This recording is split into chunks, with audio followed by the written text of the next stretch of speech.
Hello and welcome back to Homeschool Together. I know I need a haircut because my wife's been looking at me a lot lately. He does, you guys. I so need. I was expecting that. He didn't warn me, and he's starting to get that chia pet look. Don't worry, I promise you on the next video I'm going to be looking a lot smoother. A little like Olympic kind of swimmer smooth. I always got to, keep you on your toes. This week this last few weeks we've had a great journey through Peru, Colombia, and Venezuela. We wanted to change up a little bit on the structure here and give you a quick little executive summary because we know not everybody can watch our very verbose 20-minute videos on the weeks. We're going to keep it snappy We're going to keep it snappy. I promise. Just to tell you guys, we focused on, narrowing our focus. We always do this. We want to keep it on a country and an animal. We read through a lot of books, and if you're looking for the books that we're recommending, look down below in the show notes. Absolutely everything is there for you, links and everything. We also made some tasty arepas, watched a couple cool documentaries on Disney Plus, Machu Picchu, really, really cool. Kids loved it. Watched a great movie, and also some really fun YouTube videos. And we might talk a little bit more about them, but, really challenging those children traveling overseas, connecting with those children traveling. Yeah. And also, we did a little bit more agriculture this week, and I think we're going to be getting those raised beds going. So I promise to do that. So quick little summary there. It's going to be a lot of fun, so let's get into it. So check out the show notes for all the details. Absolutely. So let's get into it. Peru, Colombia, Venezuela, and we touched those northern countries just very, very, very slightly. Suriname, French Guyana, and Guyana also. Yeah, just some videos. There weren't a lot of books available for those countries, so we watched some videos and just looked at them on the globe and in our atlas, and some familiarization for our kindergartner. Yeah, one of the big things that we notice is that you don't actually touch every country in the world, and we've been trying to make sure that we try to just show that they, some of these smaller countries are there, expose our learner to it, and then maybe move back onto the larger countries. So let's go ahead and get started on. We focused on Peru, we focused on Machu Picchu, and we focused on llamas. Well, so this when you're covering three main countries and then difficult. Three smaller countries, at least in videos, for our kindergartner, we have to have some focus. So we're reading lots of books about varied subjects. We're watching lots of videos and eating great food and things. But we have to kind of make a focus. So every week with Build Your Library, we do an animal research. So we choose that pretty early in the week so we can give it good focus. So we focused on llamas for that.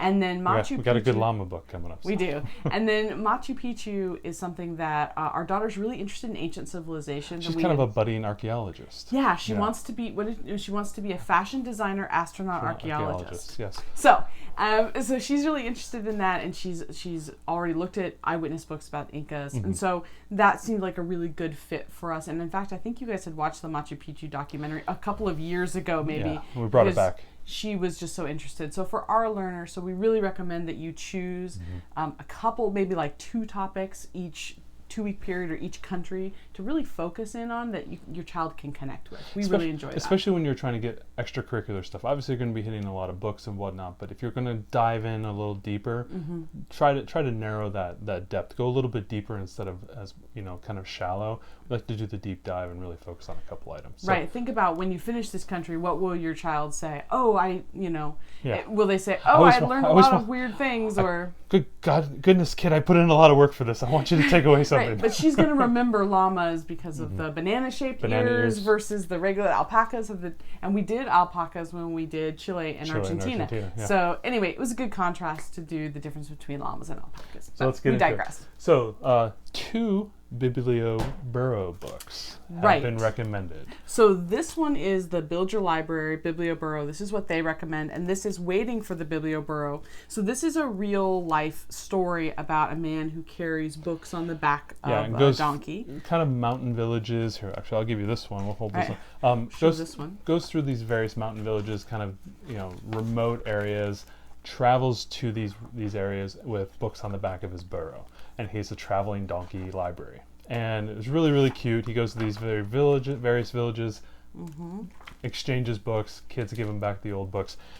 We liked this one a little bit better because it had a little girl as the center of the story. And so I always like stories, when they're talking about adults in areas in these type of around the world journeys. I always like it when they have the kids brought into it because my learner tends to identify a little bit better with that. So if you have a learner that does that, I would opt, if you had to choose between the two of them, choose the Waiting for the Bibliobaro because it's kind of centered on the child as opposed to this, really noble man who went around and brought books to these little kids. So either way is good, though. If your library only carries one of these, we wouldn't buy either of the books, but we thought that they were great for Colombia. Either one of them was great. Absolutely. But this one was our favorite. Absolutely. Next, Juana and Lucas. Absolutely an adorable book. I read this one to my learner. This is Colombia. This is the... Centered in Bogota, a young little girl named Juana.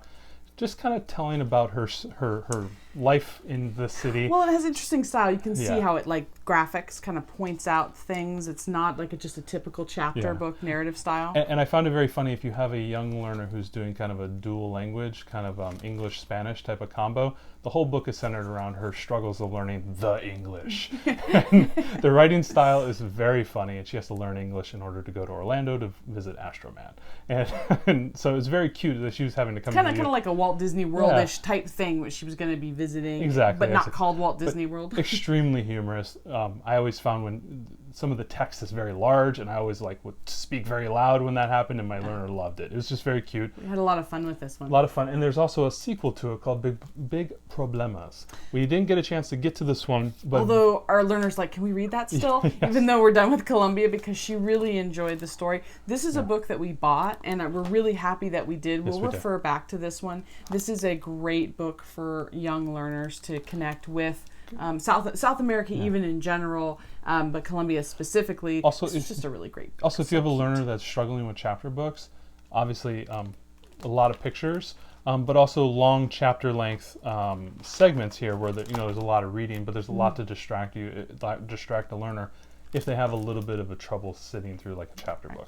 So a good kind of bridging book for there. Both really good, again, for Colombia. Digging for Words. You read this one. Yeah, okay. I really liked this one. This is a story of... Vanna White for me.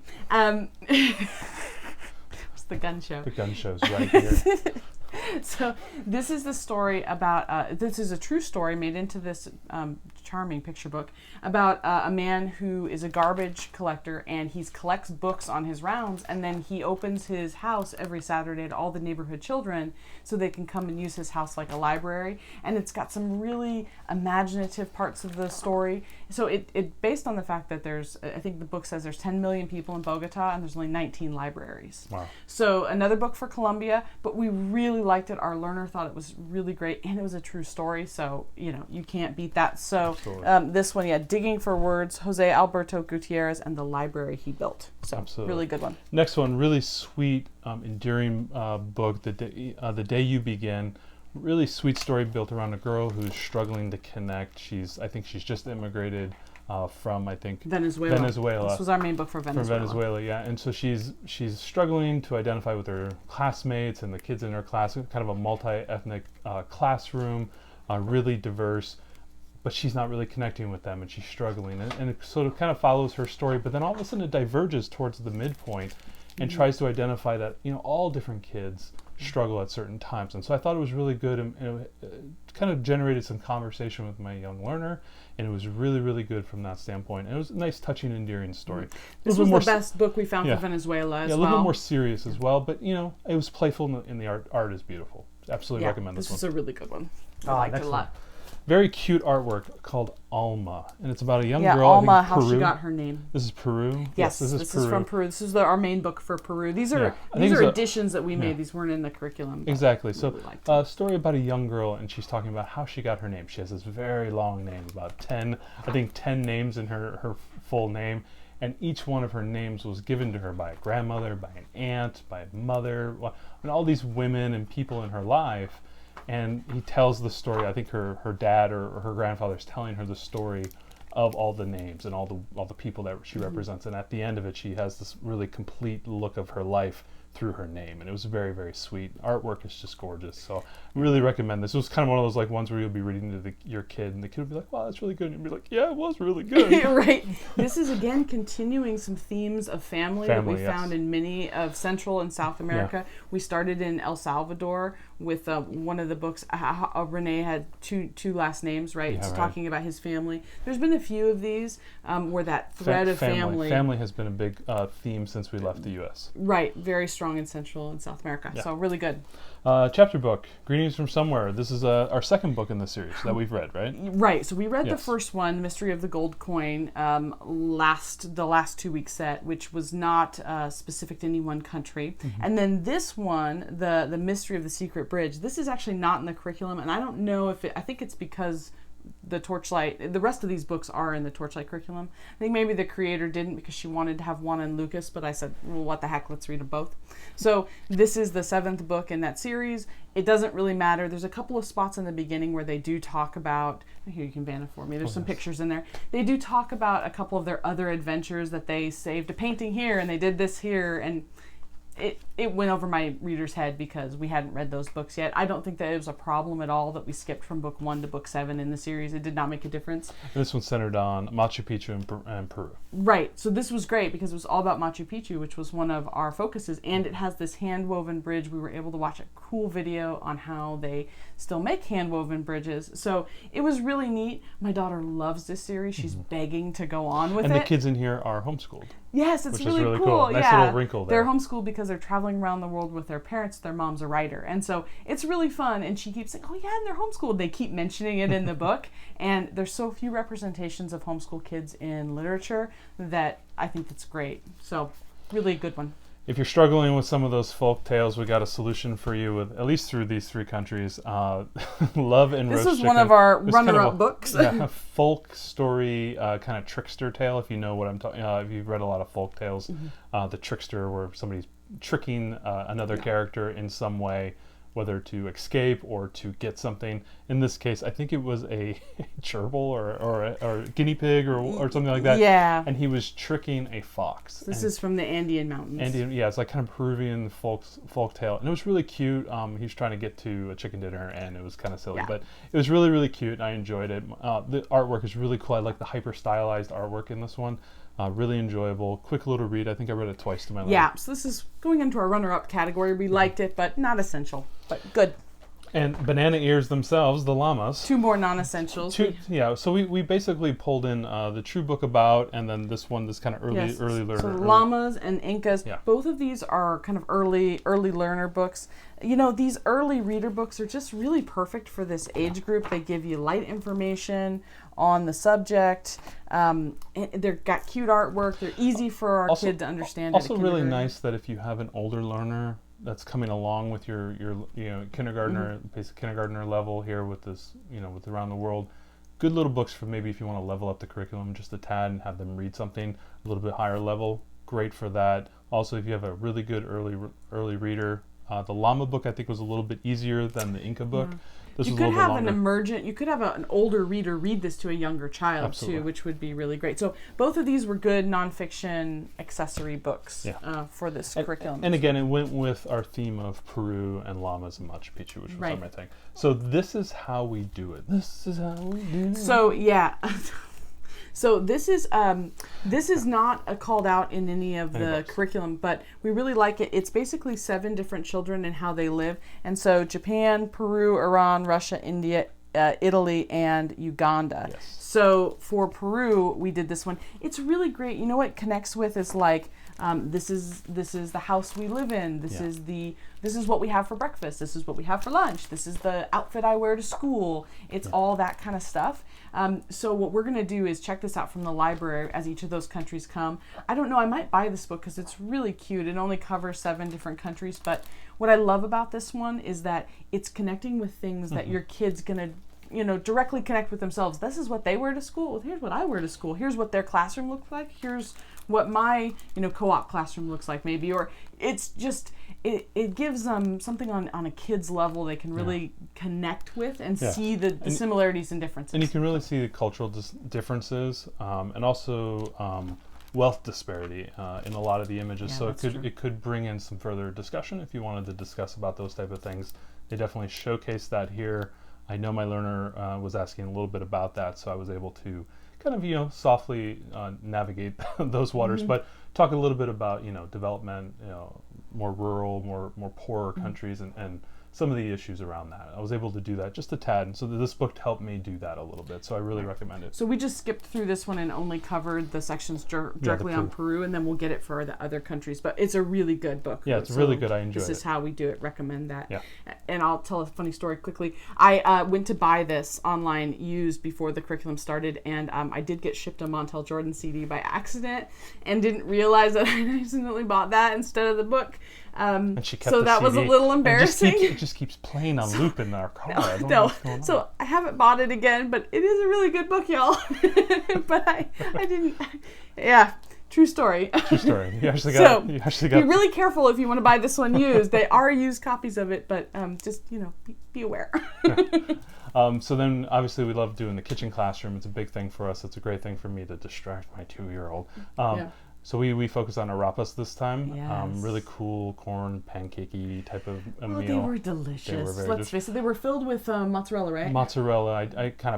You kind of make them into like a little well, and then you fold them over and cook them, and they get that kind of that crispy mozzarella. This was easier though, right? Than the other ones that we had made, because you had those other ones. You had to stuff the El Salvadorian ones, right? Those things were like not the empanadas, but they were sort of like arepas, but with beans in it. Right, but you had to be really careful when you sealed them. This one you didn't have to be as careful, and you just got kind of cornmeal and crispy cheese in a pan. It was a cornmeal grilled cheese sandwich. It was wonderful. The kids loved it. It was super easy to make. We'll put the recipe that we use down in the link, but we really enjoyed that. Next, moving on to documentaries. Great on Disney Plus on the Nat Geo section. If you haven't been there, if you have Disney Plus and you're just stuck into Clone Wars like we are, go up to click on the Nat Geo section. They have a great list of tons of documentaries. Absolutely mandatory if you're going around the world to absolutely see these kind of natural areas, natural wonders, high quality filming, great narration, great storytelling. We saw the Machu Picchu one. This one had a little bit, if you have a learner that's a little sensitive to kind of anatomy stuff, there's a lot of skulls and bones and some talk about of like brutality, how they died, and some things like that. It was more anthropologist. They were finding like mummified tombs of warriors, and they were having like skull fractures and stuff, and they were talking about that stuff. So if your learner's a little sensitive to that, you may want to avoid it. But we loved it. Our learner loved it. This is the third time around through this documentary on the Machu Picchu one. It was really cool. And that whole section about the skulls and all that stuff is kind of at the beginning. So if you want to like blaze through that part, then the rest of it they're just going to talk about. What Machu Picchu was used for. The architecture, if you have kind of an engineering STEM focus for your learner, this is a great documentary for it. They talk about how they constructed Machu Picchu and all the earthworks and all like the water mitigation, the flood and the landslides. It's absolutely fascinating. I found myself just sitting there going, I can't believe they did that. It was really neat. So if you want to just kind of get through the skulls and stuff at the beginning, it didn't bother our kindergartner, but if yours is sensitive, you can get through that, and the rest of it, I believe, is just fine, and it's all more about the engineering and that kind of thing. Yeah, the nature of the city. Next we saw you guys saw Emperor's New Groove. Yeah, we watched Emperor's New Groove, which is... I bailed on that one. Which is kind of, it's Incan themed. Themed is the best I can say about it. It's not the best Disney movie. But it was bright and colorful, and the kids liked it. It's kind of funny. It's featuring a llama, which we were, llamas was our thing for this week, so that was old good. banana ears. Yeah, and there was a lot of views of the countryside, and there was parts of the jungle and the mountains, and they were talking, and there was some scenes of a village and things. So there was plenty of like. It's good reward. Anachronistic things that came up that were like, that my daughter didn't get. So, mixed bag on that one. I don't know that I'd want to watch it again, but the kids really enjoyed it, and I think these it was positive overall. A lot of times we do these movies, they're kind of rewards at the end of the session. Right. Whether it's the 1 week or 2 weeks, we're kind of like, okay, there's this movie that's related on Disney Plus, we'll watch it, even if it's not like. They're not getting a lot out of it, but it's still you can talk a little bit about the cultural significance that it's tied to what we've been learning. We talked about hilltop villages. It's really just fun. We talked about llamas and some different things like that. But it was a lot of fluff. It was a lot of fluff. Next, we talked a little bit about a couple of videos that we saw. The first one that we want to recommend is this little YouTube channel by Nicole Booth, and it's the Lost in Americas girl. She has a theme called Lost in Americas, and it's this young girl. I think she's got to be like 10 or 11. kind of doing the Rick Steves thing. Yeah. And it really It's true. She's doing a good job of it. She's doing a good job. Nice little B-roll cutting off of her talking. We watched the one this week. She's traveling around with her family, Yeah, right? she's in Peru right now, so we watched a couple of her Peru videos, but she's got like couple dozen videos of additional trips around South America. So if you're in South America or you're going to touch South America, absolutely queue up her YouTube channel and watch a few of her videos. They're always really short, really lively. She's very peppy and bright. My 6-year-old loves her. And so it was really worth watching. Nice for like kids to talk to kids. And she's been doing this all through the whole pandemic. So her family's been traveling through South America and having to deal with that. And she talks a little bit about that. So that's kind of a cool thing to hear, like from another perspective of a young kid who's traveling. So really, really cool. Lost in the Americas. Definitely do a YouTube search for it. Nicole Booth. It comes right up. Yeah, we'll put it in the show notes. Yeah, it'll be down below. Next, I'm addicted to this YouTube channel called The Great Big Story. I recommend these videos all the time to people. They have so many great videos, and they're all very short. They're not all kid appropriate, just FYI. Yes, not all kid appropriate. I can't tell you, like, why are there naked guys in the Swedish sauna video? I don't understand it. Anyway, sorry, little digression there. We watched a great video about this Incan, I think Quechua person, Native American person who keeps alive the tradition of growing potatoes, and he had 400 different varieties of potatoes. Unbelievably beautiful landscape, and he's doing this at like 15,000 feet. He sells them down into the village. It covers his like a little bit of what he's doing in about 4 or 5 minutes long. It's a great video. It's down in the show notes below. It was our daughter's favorite video. Yeah, so we showed. I did the whole. We have about 30 or 40 videos that we play throughout this time period. Different aspects and different things. I like using YouTube to leverage additional learning. And we played this one. Actually, it was just like, I think today we did it. And she was absolutely enthralled by this. And I think we'll be putting potatoes on our gardening list for next year. Yeah, so all of these videos and a bunch of these books and other books can be found in our resource guide for South America, which we worked really hard on, and you can find the link below. Yes, we did. Definitely check that out. There's tons of great videos. We've already curated them, so you don't have to worry that there's going to be naked Swedish men in something. Everything's already been curated for you. If you want lots of great videos on these areas, you can check that out below. It's down below. So where are we going next? It's going to be Ecuador and the Galapagos Islands, and we're going to sneak in. We love you, Ecuador, but so far we've started. It's going to be just the Galapagos. Well, and we're going to hit Uruguay and Paraguay because those are 2 other countries that we didn't get a chance to go to. Paraguay, and a little bit of Bolivia. And those will be the last of the countries. So we'll have hit every country in South America. So stay tuned. And then we're on to Europe. Oh my gosh. Yes. Pretty excited about that. So we've been having such a great time going around the world. Thank you for joining us so much, and catch you next time. Adios.